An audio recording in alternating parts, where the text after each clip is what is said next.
हरे कृष्ण कृष्ण कृष्ण हरे हरे, हरे राम राम राम हरे हरे। श्री उपदेश अमृत श्लोक नंबर 3। गुरवे गौरचंद्राय राधिकाय तदालये कृष्णाय कृष्ण भक्ताय तद्भक्ताय नमो नमः। जय श्री कृष्ण चैतन्य प्रभु नित्यानंदा श्री अद्वैत गदाधर श्रीवासदि गौर भक्त वृंदा। हरे कृष्ण कृष्ण कृष्ण हरे हरे, हरे राम राम राम हरे हरे। नित्य लीला प्रवेश में चरणारविंद भक्ति वेदांत स्वामी श्री प्रभुपाद की जय। आज श्री उपदेश अमृत में श्रील रूप गोस्वामी हमें एक बहुत ही महत्वपूर्ण बात सिखाएंगे कि वो कौन से कार्य हैं जिनको करने से हमारी भक्ति जो है वो प्रसिद्ध हो जाती है। हमारी भक्ति के बढ़ने के लिए और भक्ति के अंदर परिपूर्ण सफलता प्राप्त करने के लिए हमें क्या क्या कार्य करने हैं। बहुत ही महत्वपूर्ण और बहुत ही सुंदर विषय है। तो हम सबका यह कर्तव्य है कि इन बातों को समझना है, ना केवल समझना है बल्कि अपने जीवन में प्रैक्टिकली उतारना है। और क्या क्या है वो बातें, श्रील रूप गोस्वामी कहते हैं उपदेश अमृत श्लोक नंबर 3 में, उत्साह निश्चयात् धैर्यात् तत्तत् कर्म प्रवर्तनात् संगत्यागात् सतो वृत्तेः षड्भिर्भक्तिर्प्रसिद्ध्यति। अर्थात शुद्ध भक्ति को संपन्न करने के 6 सिद्धांत हैं। पहला, उत्साही बने रहना। दूसरा, निश्चय के साथ प्रयास करना। तीसरा, धैर्यवान होना। चौथा, नियमित सिद्धांतों के अनुसार कर्म करना, यथा श्रवणम कीर्तनम विष्णु स्मरणम, कृष्ण का श्रवण कीर्तन तथा स्मरण करना। 5, भक्तों की संगति, अभक्तों की संगति छोड़ देना और भक्तों के साथ संगति करना। 6, पूर्ववर्ती आचार्यों के पद चिन्हों पर चलना।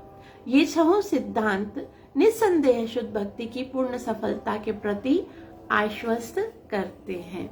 तो ये 6 चीजें हमें रूप गोस्वामी बता रहे हैं कि अगर हम इन 6 चीजों को अपने जीवन में उतारते हैं तो निश्चित रूप से हमें भक्ति की पूर्ण सफलता प्राप्त होगी है। और इस तीसरे श्लोक में रूप गोस्वामी ने कौन कौन से 6 सिद्धांत बताए हैं। पहला सिद्धांत है उत्साह। हम सब जैसे कि जानते हैं कि भक्ति के अंदर प्रवेश करने का मार्ग श्रद्धा से उत्पन्न होता है। तो ये श्लोक जो है वो हमारी श्रद्धा के अनुसार, हमारी श्रद्धा जितनी होगी उतना ही उत्साह होगा, जितनी श्रद्धा होगी उतना ही निश्चय होगा, और जितनी श्रद्धा होगी उतना ही धैर्य होगा।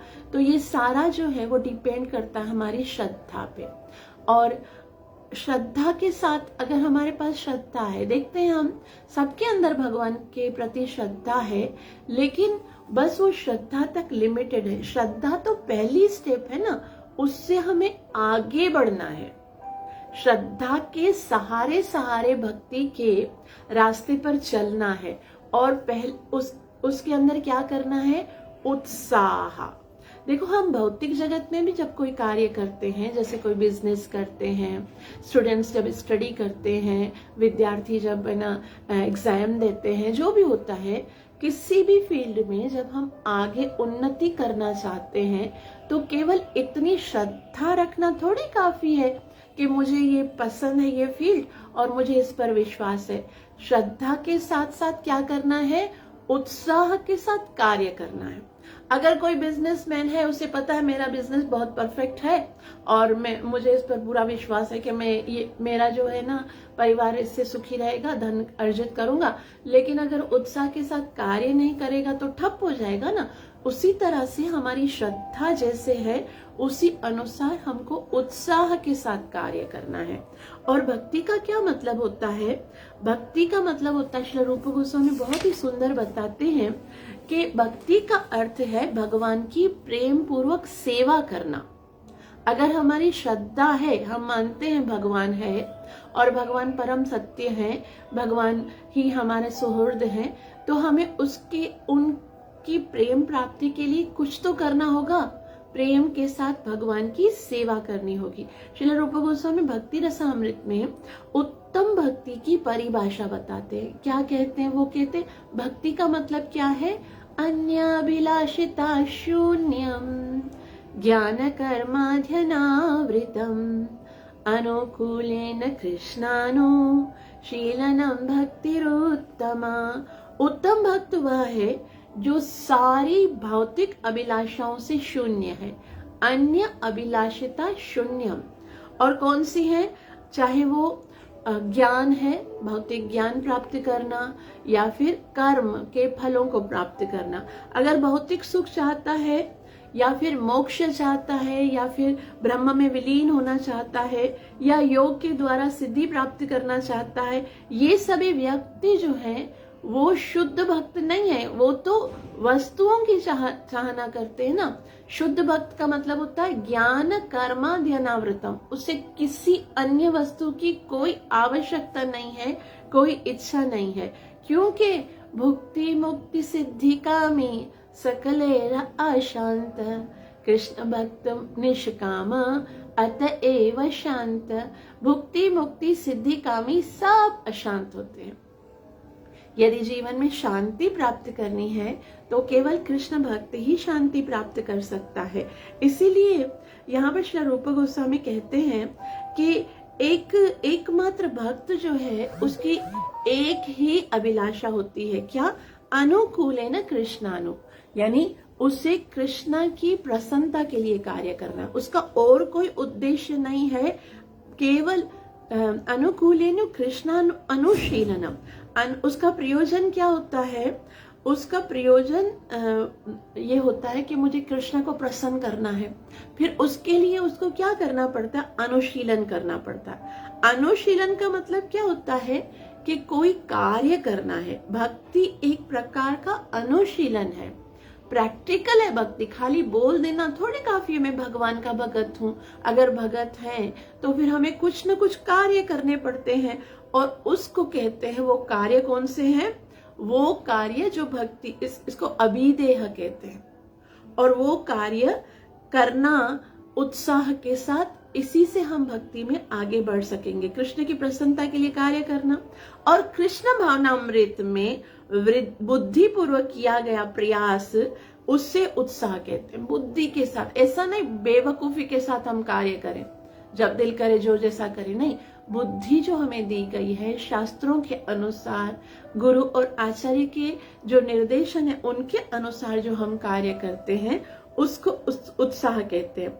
और भक्त अपनी बुद्धि का उपयोग करके ये पता लगा ही लेता है कि सारे साधनों का प्रयोग हम कैसे कृष्ण भक्ति में कर सकते हैं, कैसे हम सब वस्तुओं से कृष्ण की सेवा कर सकते हैं। श्रील प्रभुपाद जी यहाँ पर बहुत सुंदर उदाहरण देते हैं डेक्टाफोन का। वो डेक्टाफोन एक मशीन होती है जिसको बोल के लिखते हैं, फिर बाद में जो अनुयायी होते हैं वो टाइप करते हैं। तो श्रील प्रभुपाद जी बोलते हैं, देखो ये डेक्टाफोन है ना, ये तो जिसने बनाया था, किसी साइंटिस्ट ने ये सोचकर थोड़ी बनाया था कि इसको हम कृष्ण भक्ति में यूज करेंगे। उसने तो भौतिक सुख उपभोग के लिए बनाया होगा, लेकिन उस डेक्टाफोन को यूज करके श्री प्रभुपाद जी ने कितने सारे शास्त्र लिखे। उसी तरह से आज जो ये मॉडर्न युग है जिसमें हम देखते हैं इंटरनेट का, वाईफाई का, ये सब जो युग चल रहा है, उसमें फेसबुक है, व्हाट्सएप है, इंस्टाग्राम है और जूम है। ये इस सब के द्वारा भक्त कितना प्रचार कर रहे हैं, है ना। तो भक्त ये सारी चीजें प्रचार के लिए नहीं बनी, लेकिन भक्त अपनी बुद्धि लगाकर इन सब के द्वारा जो है वो भगवान की प्रसन्नता के लिए कार्य कर रहे हैं। तो ये यदि हमें भक्ति में उत्साही बनना है तो फिर हमें क्या करना होगा? उत्साह कहाँ से लाएंगे? चलो श्रद्धा है हमारे पास, अब हम उत्साह कैसे लाएंगे? ऐसे उत्साही भक्तों का संग करके।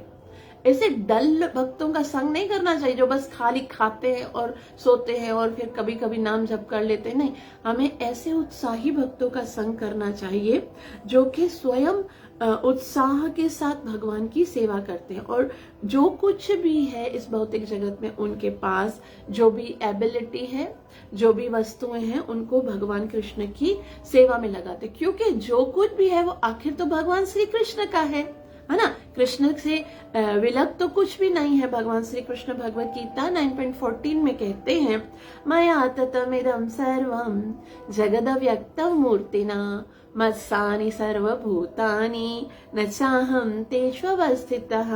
अर्थात यदि सब कुछ कृष्ण की शक्ति है, मत्स्थानि सर्वभूतानि, तो फिर बुद्धिमान भक्त को क्या करना चाहिए? प्रत्येक वस्तु को कृष्ण की सेवा में यूज करना चाहिए। यही वास्तव में उत्साह है। और दूसरी जो महत्वपूर्ण बात है वो है युक्त वैराग्य, उसको कहा जाता है। कुछ लोग ऐसे होते हैं, दो प्रकार के वैराग्य होते हैं। कुछ वैरागी लोग होते हैं ना, वो क्या बोलते हैं कि सारी चीजों को हमें यूज ही नहीं करना चाहिए, क्योंकि हम भौतिक वस्तुओं को कैसे यूज कर सकते हैं। तो वो जो है वो फाल्गु वैराग्य है। हम निष्क्रिय नहीं रह सकते। भगवान कहते भगवत गीता में, नहीं कश्चित क्षणम अपि जातु तिष्ठत्य कर्मकृत। हम अकर्म रहकर नहीं रह सकते। हमें क्या करना है? युक्त वैराग्य मुच्यते। युक्त वैराग्य क्या है? कि जो कुछ भी हमारे पास है वो क्योंकि कृष्ण का है, इसलिए कृष्ण की सेवा में लगाना, यही निर्बंध कृष्ण संबंधे युक्त वैराग्य उच्यते। मतलब हर वस्तु को कृष्ण की सेवा में लगाना। तो उत्साह के साथ जब हम कृष्ण की सेवा में लगते हैं तो हम भक्ति में उन्नति करते हैं। और दूसरा सिद्धांत भक्ति में उन्नति करने का वो क्या है? वो है निश्चय। निश्चय का मतलब होता है दृढ़ संकल्प, पूरा पक्का विश्वास होना चाहिए कि हम इसी जन्म में शुद्ध भक्ति संपन्न करेंगे ही। और ऐसा दृढ़ संकल्प होना चाहिए कि इसी जन्म में मुझे भक्ति में उन्नति करनी है। दूसरा क्या है? शास्त्रों की जो बातें हैं, शास्त्रों के जो आदेश हैं, उनमें हमें पूरा भरोसा होना चाहिए। तीसरा निश्चय क्या है? गुरु की आज्ञा पर हमें अटूट विश्वास होना चाहिए। ये तीन चीजें जरूर याद रखनी चाहिए। एक क्या? कि मुझे पूरा विश्वास है कि मैं भक्ति संपन्न कर पाऊंगी, कृष्ण मुझे अवश्य सहायता करेंगे। दूसरा कि मुझे शास्त्रों के ऊपर अटूट विश्वास होना चाहिए, गुरु की आज्ञा के ऊपर अटूट विश्वास होना चाहिए, और भक्ति योग के ऊपर पूर्ण विश्वास होना चाहिए कि जो मैं ये भक्ति योग की क्रिया कर रही हूँ वो उसके अतिरिक्त और कोई भी प्रयास पूर्ण और स्थायी नहीं हो सकता, चाहे कुछ भी हो। ज्ञान योग हो, ध्यान योग हो, कर्म योग हो, ये सब मुझे कृष्ण तक नहीं लेके जाएंगे। ये जो भक्ति योग में कर रही हूँ वो सबसे ज्यादा स्थायी लाभ देने वाला है और कुछ भी नहीं है। और सबसे सुंदर जो निश्चय और विश्वास है वो किस पर होना चाहिए? कि परम पुरुषोत्तम भगवान श्री कृष्ण ही एकमात्र भगवान है। यहां तक कि हमें क्या सोचना है कि कृष्ण ही भगवान नहीं है, कृष्ण सबसे महान है। कृष्ण से ऊपर कुछ भी नहीं है। चाहे कुछ भी हो, चाहे हम किसी को भी सुने, किसी को भी जाने, पहला जो हमें समझना है वो ये है, इतना विश्वास होना चाहिए कृष्ण की शरण में मैं हूं और वो मेरी रक्षा अवश्य करेंगे। ये निश्चय है कि कृष्ण कभी भी मुझे अकेला नहीं छोड़ेंगे। कृष्ण ही भगवान है, कृष्ण ही मेरी सहायता करेंगे और मैं कृष्ण की शरण में हूं तो मेरा कोई कुछ नहीं बिगाड़ सकता। कृष्ण के भक्त को पूरा विश्वास होना चाहिए कृष्ण पर, इस बात पर पूर्ण विश्वास होना चाहिए और हृदय में पूर्ण आश्वस्त होना चाहिए कि कृष्ण अवश्य मेरी रक्षा करेंगे, अवश्य रक्षिबे कृष्ण, और भक्ति की पूर्ण सफलता में वे अवश्य मेरी सहायता करेंगे। श्रीमद् भागवतम में बताया गया है कि मनुष्य चाहे कितनी भी उच्च तपस्या कर ले, बहुत बहुत तपस्याएं कर ले, ज्ञान योग की, ध्यान योग की, परंतु जब तक हम भक्ति का अनुशीलन नहीं करते हैं, जब तक कृष्ण की भक्ति नहीं करते हैं, तब तक हमारी बुद्धि अशुद्ध होती है। भगवान में गीता में कहते हैं कि ना हम वैदर न तपस्याम न ज्ञाने न चेष्या, ना मैं वेद पढ़ने से समझ में आता हूँ, ना तपस्या करने से, ना ही दान देने से, और ना ही कोई और क्रिया करने से। मैं कैसे समझ में आता हूँ? भक्त्या त्वनन्यया शक्त। अनन्या का मतलब होता है अन्य नहीं, केवल कृष्ण की भक्ति जब हम करेंगे तभी हम भगवान की वास्तविक कृपा के अधिकारी बनेंगे। अतः दृढ़ता से भक्ति मार्ग पर चलते रहने को ही निश्चय कहा जाता है, पूरे विश्वास के साथ। भक्ति मार्ग इतना सुंदर है, इतना सुरक्षित है कि अगर हम पूरे विश्वास के साथ इस पर चलते हैं, लेकिन कभी हम फिसल जाते हैं, मतलब कभी ऐसा होता है कि हमें पूर्ण सिद्धि प्राप्त नहीं होती है और भक्ति में यदि पतन भी हो जाता है, तो भी भगवान श्री कृष्ण भगवद गीता के 2 अध्याय के श्लोक नंबर 40 में कहते हैं, आपकी कोई हानि नहीं होने वाली। इस रास्ते पर आपकी ना तो कोई हानि होगी, ना ही आपका कोई नुकसान होगा, क्योंकि नेहा विक्रमणा शोस्ति प्रत्यवायो न विद्यते स्वल्पमप्यस्य धर्मस्य त्रायते महतो भयात्। ये थोड़ी सी भी जो आप भक्ति कर रहे हो, आज जो आपने ये 2 शब्द यदि उपदेश अमृत के सुन लिए, 2 दफा यदि महामंत्र पढ़ लिया, यदि कृष्ण का मुख से नाम निकल गया, तो ये आपका वो खजाना है जो कभी नहीं कम होगा। और अगर आप इस जन्म में भगवत प्राप्ति नहीं कर पाए, दूसरा जन्म लेना पड़ा, तो आपने जितना भक्ति को किया है, जैसे अगर किसी ने इस जन्म में 25% भक्ति की है, तो नेक्स्ट जन्म में उसको 26 से स्टार्ट करना होगा। भौतिक जगत में ऐसा नहीं है।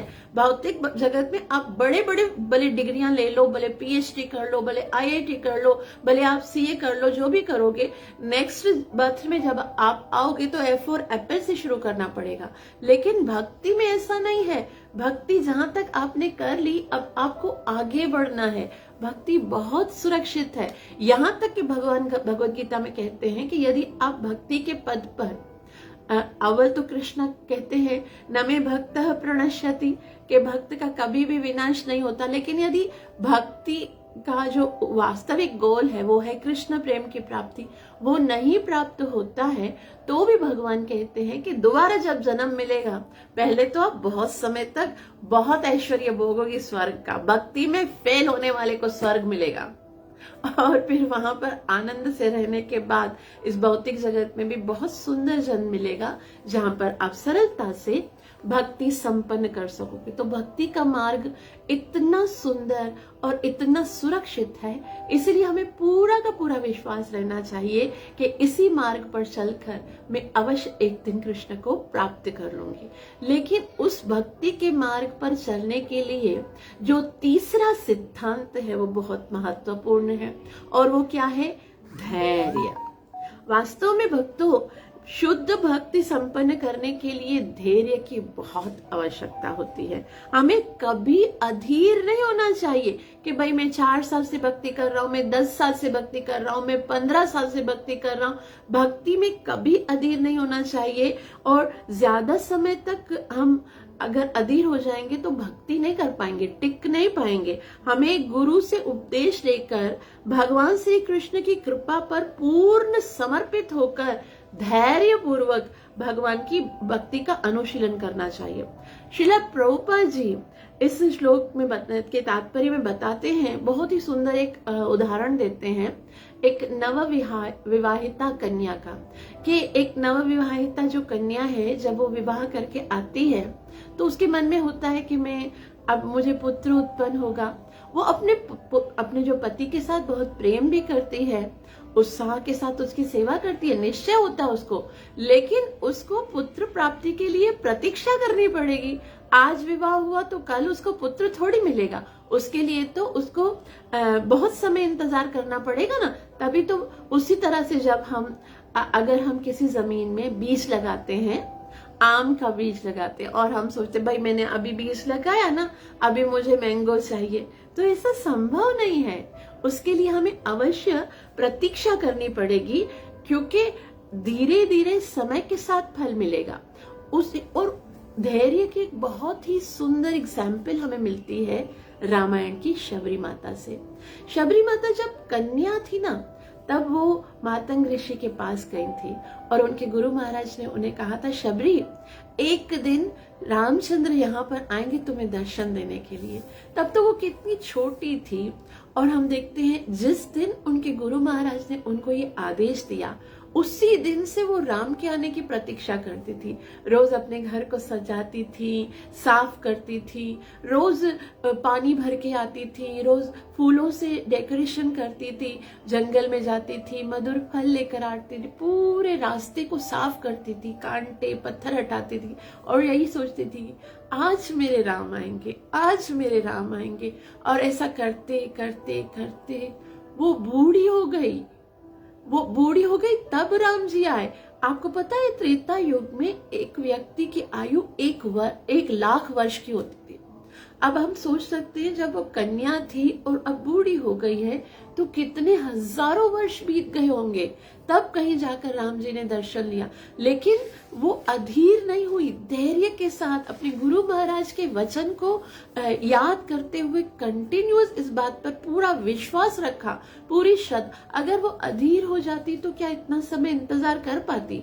वो कुछ साल करती और फिर वो छोड़ देती। लेकिन उसे अपने गुरु के आदेश पर, अपने गुरु के वचन पर पूरा विश्वास था और एक दिन उसे भगवान के दर्शन हो ही गए। उसी तरह से हमारे भी गुरु महाराज ने हमें ये आदेश दिया है कि आप यदि 4 नियम का पालन करोगे, 16 माला जप करोगे, यदि भक्ति के सिद्धांतों को पालन करोगे तो अवश्य कृष्ण की प्राप्ति होगी। तो उसमें हमें अधीर नहीं होना चाहिए, हमें पूरा जीवन करना है और हमें इस विश्वास के साथ, पूरे विश्वास के साथ, निश्चय के साथ, धैर्य के साथ चलते रहना इस रास्ते पर, यही कृष्ण मिलेंगे।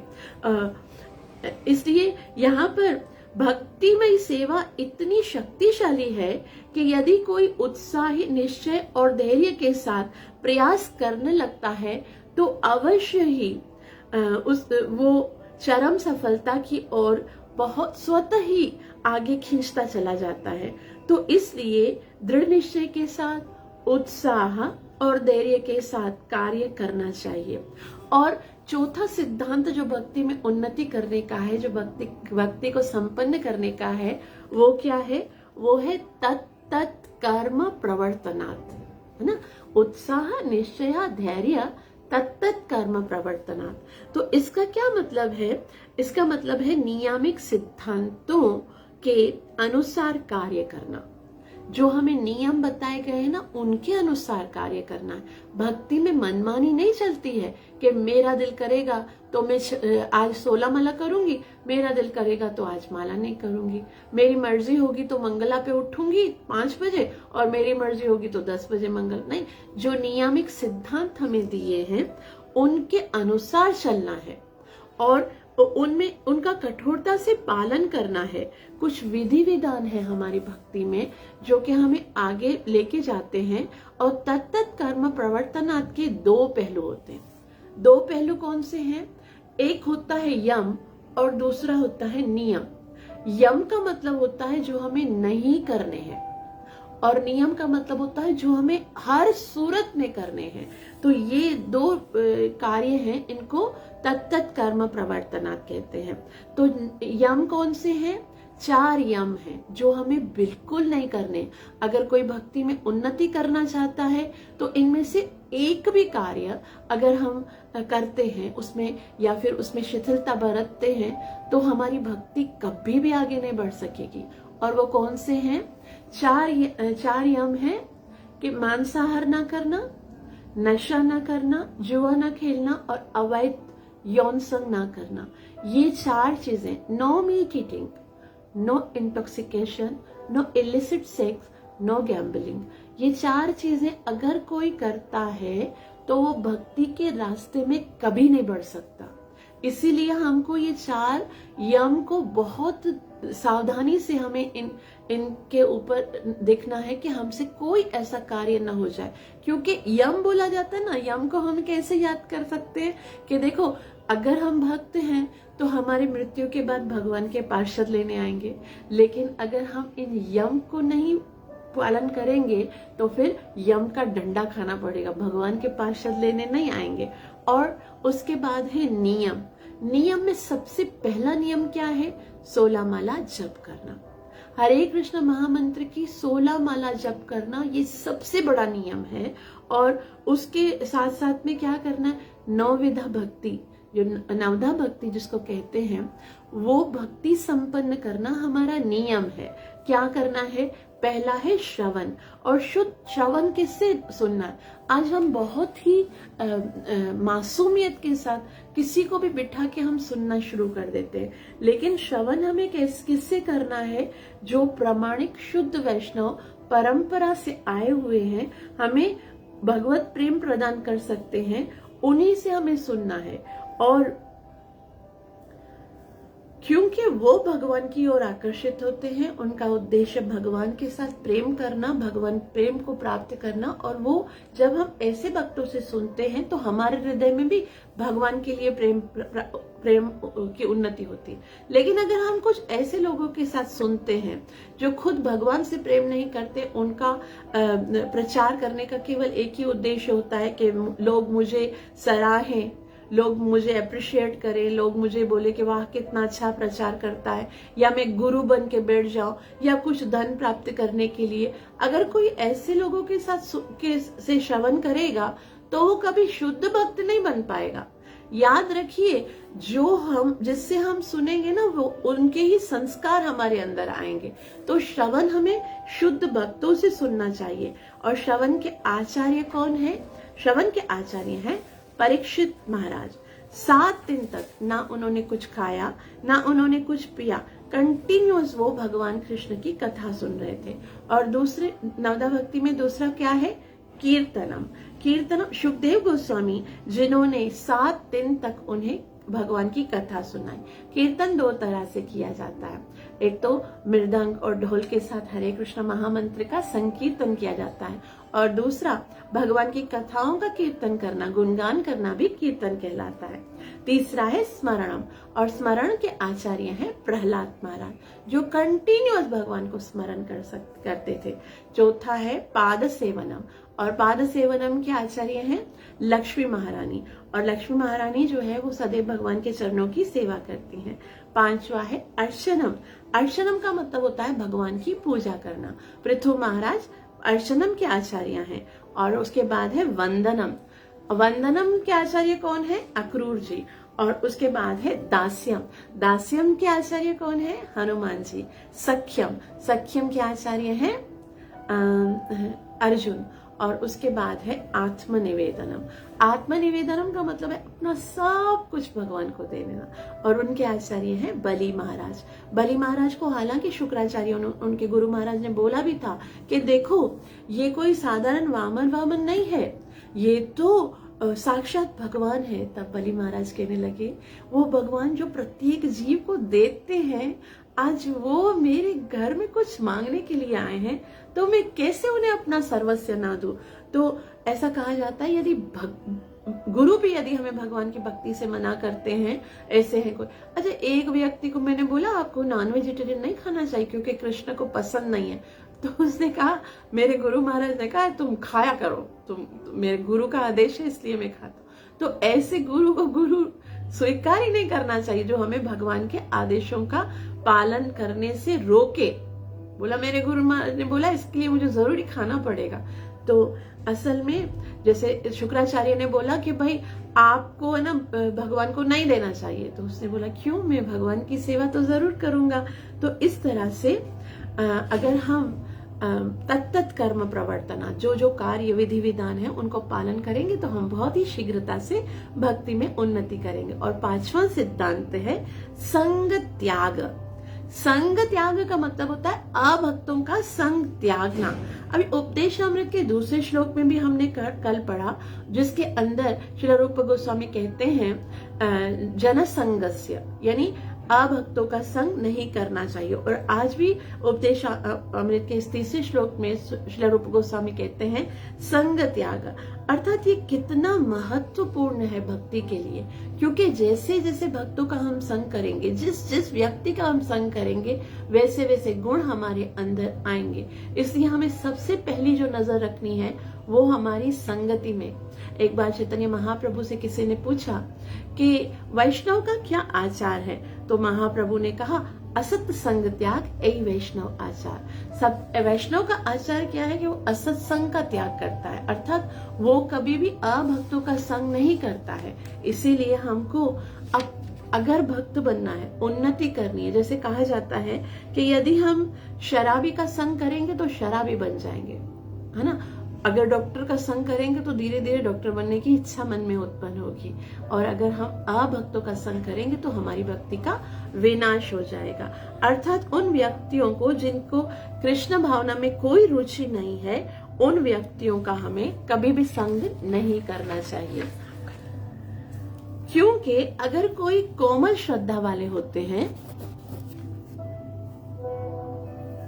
तो वे डगमगा जाएंगे, प्रभावित हो जाएंगे। और श्रीमद् भागवतम में संग त्याग बताया गया है कि संग त्याग विदुरेण भगवत विमुखेर जना, अर्थात जिनको भगवान के प्रति कोई श्रद्धा नहीं है उनका कभी संग नहीं करना चाहिए, क्योंकि हमारे अंदर जो थोड़ी बहुत श्रद्धा है ना, उसका भी वो सर्वनाश कर देंगे। इसीलिए हमको हमेशा शुद्ध भक्तों की संगति करनी चाहिए, क्योंकि जब हम शुद्ध भक्तों की संगति करेंगे तो हमारे हृदय में भगवान के साथ प्रेम और उनकी भक्ति करने के लिए उत्साह उत्पन्न होगा। और उसके बाद छठा सिद्धांत है, 6 सिद्धांत है ना। पहला क्या था? उत्साह, उसके बाद निश्चय, उसके बाद धैर्य, उसके बाद तत्त कर्म प्रवर्तता, और 5वां है संग त्याग। छठा है सतो वृत्ते है। सतः कहते हैं कि महान पूर्ववर्ती आचार्य, वृत्ति अर्थात उनके चरण कमलों के चरण चिन्हों पर चलना। अर्थात इसका मतलब ये है कि जो उन्होंने हमें उपदेश दिए हैं, जो पूर्ववर्ती आचार्य हैं, उन्होंने जो उपदेश दिए हैं उनका हमें पालन करना चाहिए, जैसे षड गोस्वामी ने। और श्रवण करना चाहिए उनके उपदेशों को। जैसे भगवान श्री कृष्ण भगवद गीता 4.34 में भगवान अर्जुन से कहते हैं, तद्विद्धि प्रणिपातेन परिप्रश्नेन सेवया उपदेक्ष्यन्ति ते ज्ञानम ज्ञानिनस्तत्त्वदर्शन। भगवान सामने खड़े हैं, फिर भी भगवान अर्जुन को कहते हैं जाओ किसी तत्वदर्शी शुद्ध वैष्णव के पास जाओ, उनकी सेवा करो, उन्हें विनम्रता पूर्वक उनको नमस्कार करो, वो तुम्हें बताएंगे मुझ तक आने का मार्ग। अर्जुन बोल सकते भाई तुम तो मेरे सामने खड़े हो ना, तो मैं डायरेक्ट नहीं आ जाऊं? नहीं, भगवान बोलते नहीं, डायरेक्ट नहीं आ सकते, मुझ तक पहुंचने का मार्ग है, पूर्ववर्ती शुद्ध भक्तों के चरण चिन्हों पर चलकर आना पड़ेगा, ऐसे ही मैं नहीं अपनाऊंगा। इसीलिए भगवान आगे कहते हैं, मुंडक उपनिषद में बताया गया है, तद्विज्ञानार्थम स गुरुमेवाभिगच्छति। तो इस दिव्य ज्ञान को समझने के लिए गुरु के पास जाना अत्यंत आवश्यक है।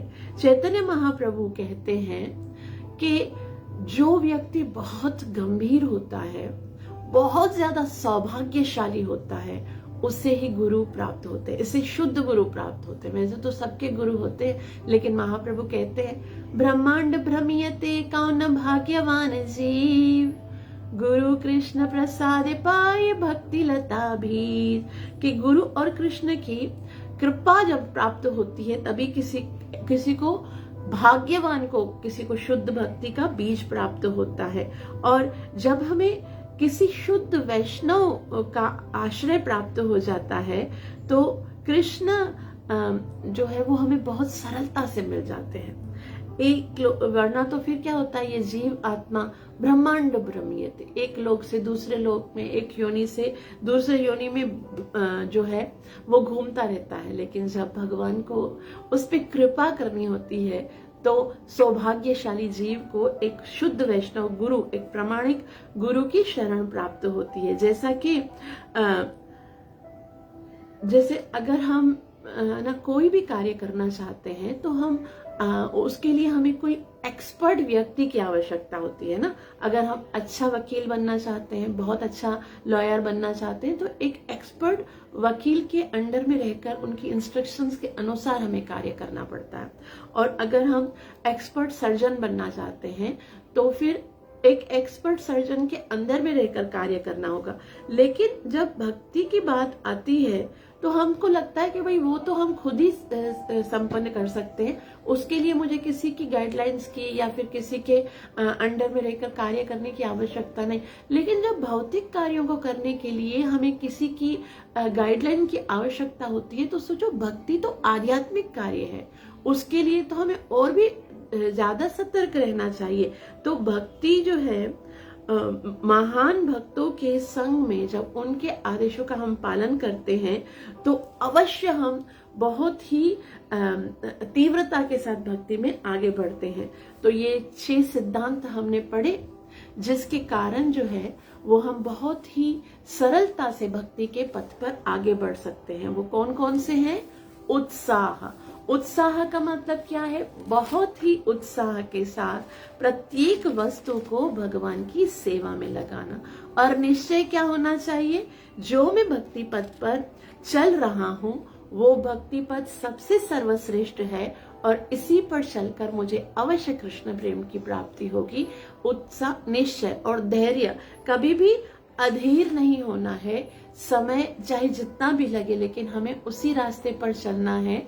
और वो जो नियम हमें बताए, तत्त कर्म प्रवर्तता, उनको कंटिन्यूस करते रहना है। कभी अभक्तों का संग नहीं करना है, शुद्ध वैष्णवों के पद चिन्हों पर चलना है। यदि हम ऐसा कार्य करते हैं तो अवश्य हम भक्ति के पद पर आगे बढ़ सकते हैं। और उसके लिए चाहे उसके अतिरिक्त हम जो भी कार्य करते हैं, इन कार्यों के अतिरिक्त वो हमें, अगर हम सकाम कर्म करते हैं, जैसे फल की इच्छा देने वाले, जिनसे तुरंत हमें लाभ मिल जाता है, वो सकाम कर्म करने से हमें उस समय तो लाभ मिल सकता है, लेकिन फिर क्या होगा? वो भी हमें कर्म बंधन भुगतना पड़ेगा।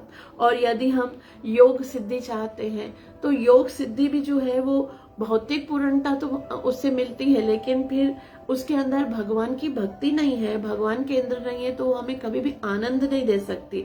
और इसके अतिरिक्त बाकी जो भी कार्य हैं वो हमें कभी सुख नहीं दे सकते हैं, क्योंकि भुक्ति मुक्ति सिद्धि कामी सकलई अशांत। भुक्ति का मतलब क्या है? जो भौतिक भोग प्राप्त करना चाहते हैं। मुक्ति अर्थात जो निराकार ब्रह्म में लीन हो जाना चाहते हैं। सिद्धि अर्थात जो योग सिद्धि चाहते हैं, वो जो काम वासना को पूरा करना चाहते हैं। सकल अशांत, वो कभी शांत नहीं हो सकते। कृष्ण भक्त निष्काम, कृष्ण भक्त की ये सारी इच्छा नहीं होती है, अतएव शांत। क्योंकि वो शांत होता है क्योंकि उनको पता है कृष्ण सब कुछ दे सकते हैं, है ना। जब कृष्ण की भक्ति की तो ध्रुव महाराज को ध्रुव लोक मिल गया, सुदामा को इतना सुंदर महल मिल गया, प्रहलाद महाराज को अपने पिता का राज्य मिल गया, विभीषण को लंका मिल गई, केवल भक्ति करने से। और भक्ति जो करेगा उसको मुक्ति मिलेगी, सर्वोच्च मुक्ति मिले। सिद्धि तो प्रत्येक सिद्धियां जो है वो हाथ जोड़कर भक्त के सामने खड़ी। तो भक्त जो है वो निष्काम होता है, इन चीजों की इच्छा नहीं होती है और वो फिर भी उसे मिल जाती है, इसीलिए वो बहुत शांत रहता है। तो हम सबको भक्ति के पथ पर आगे चलने के लिए इन 6 सिद्धांतों को सदैव याद रखना है और अपने जीवन में हमेशा इनका पालन करना है। हरे कृष्णा।